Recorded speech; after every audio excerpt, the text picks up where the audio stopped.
Jonesy and Amanda. Jam Nation. Hello, Murray Cook. How are Hello, you? Amanda. What I was hoping to do was to start with have a listen to this.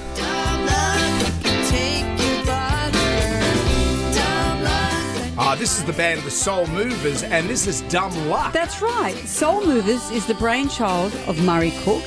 And Murray, this sounds amazing. You're about to take this band on the road. Yeah, we've already started. We've done a few shows already, and we're in Newcastle next week. Good. And it's been great. New album, out on the road again.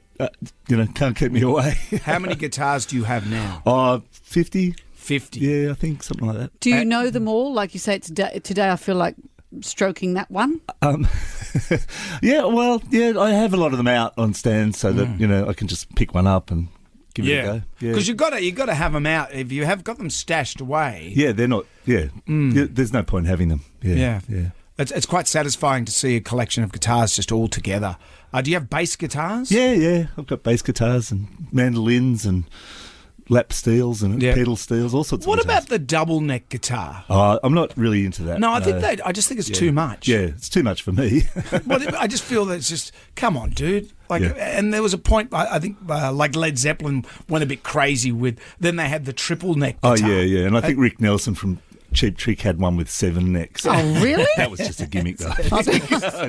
Gaggle of swans. It's too much. It's too much. So with Movers and the Soul Movers, tell us about how the Soul Movers came about.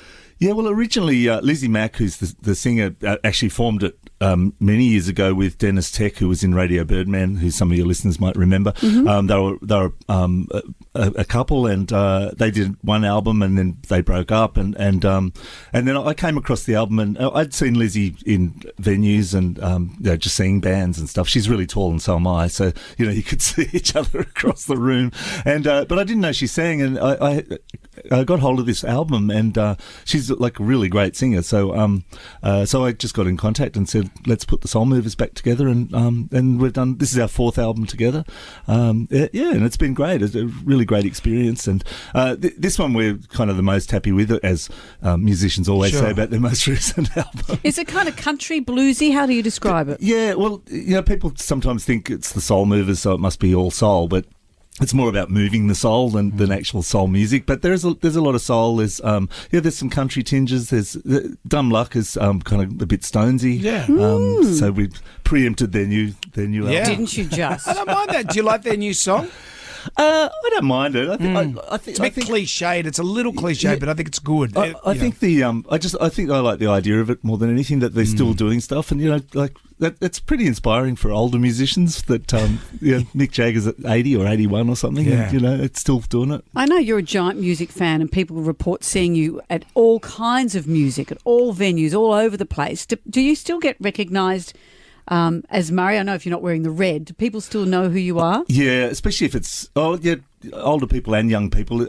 Over the last few years, the 20-somethings who grew up with us, recognise me everywhere. People call out in the street, but mostly they're really nice and they really are. And because it's a positive thing, the interactions are usually pretty positive. You're not going to get a crazy fan, though. Like, really? Not really, no. There's not much of that. No.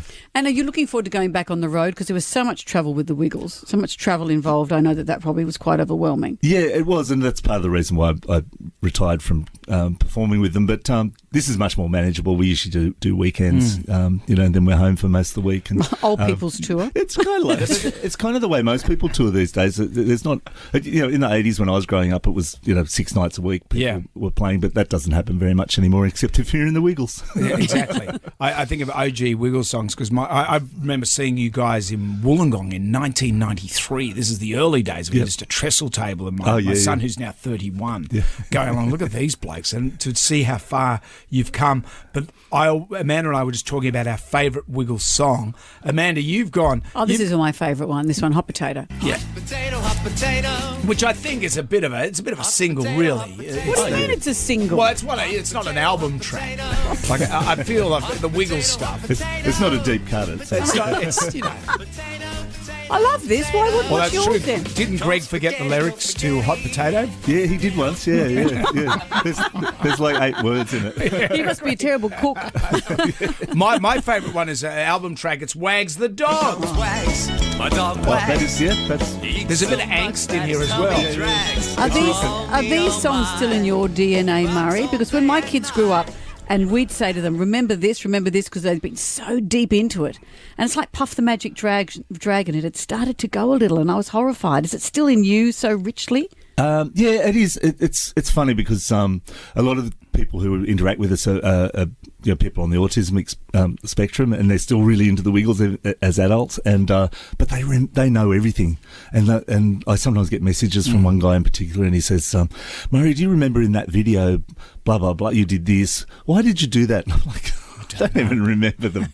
I was out of my mind on Red Cordial. Come on. Well, because we did so much and we did so many songs. There are some songs, if we didn't play them live very much, I don't even remember them. I remember I used to write for a magazine, Live to Ride magazine. I still actually have just recently started writing for them, and we go on this big bike ride, taking all these bikes over this with all these bikey guys. Yeah. And I was riding along, and in my head was swim like a fish for about 50. Wouldn't it be great to see the vision from the outside and then to go into your brain and what was happening? It was just great. It's funny, isn't it? But it is such an amazing legacy, and you're so loved, and you're such a great musician, which is why I'm sure people want to check out the Soul Movers. The Soul Movers and Dumb Luck, check it out. Yes, and also you'll see Murray Cook performing there with one of his 50 guitars. Yes, that's right. Yeah, and it's interesting with the Wiggles legacy, as you say. We get a lot of young people come along to the shows who are just interested in what I'm doing, but they stick around I'm older, but we have a real multi-generational band. We've got some of our members born in the 60s, 70s, 80s. And 90s. So. Sounds like our radio station. 60s, 70s, 80s and 90s. That's quite the demo. Go to soulmoversband.com. Murray, thank you for joining us. Say hi to the rest of the chaps when you see them. There it is. I love it.